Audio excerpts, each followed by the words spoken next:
Lorsque le vent s'engouffre dans ses branches, une agréable musique se propage dans toute la forêt.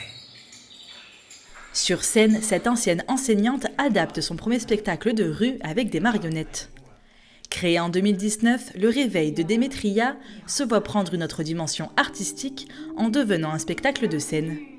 Pour cette transformation, elle est actuellement en résidence à la Forgerie de Vassy. Il y a beaucoup de choses qui ont été modifiées parce que dans la petite version, on a plus un texte qui est écrit en façon conte. Donc c'est plutôt raconté et les personnages arrivent au fur et à mesure. Et c'est plus facile pour moi, même si les personnages, je les incarne aussi un petit peu par l'intermédiaire des chansons. Là, je suis plus en mode conteuse. Et dans cette grande version, je suis plus en mode comédienne. Donc il y a un discours qui est plus direct. Il y a les personnages qui parlent plus.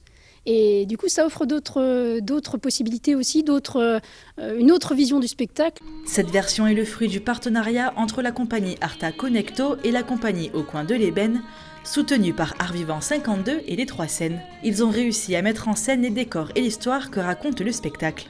Ce spectacle aborde plusieurs types de thèmes.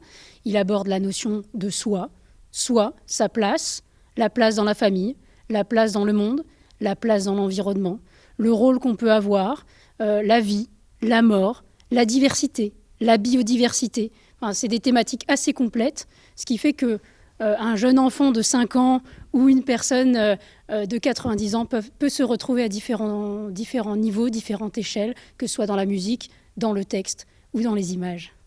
Si vous souhaitez découvrir le spectacle d'Anka, elle sera présente à Charleville-Mézières pour le Festival de la Marionnette avec la petite version de son spectacle et à Montier-en-Der où elle représentera pour la première fois la grande version lors du Festival international de la photographie. Je restaure, je polis, je suis horloger de métier.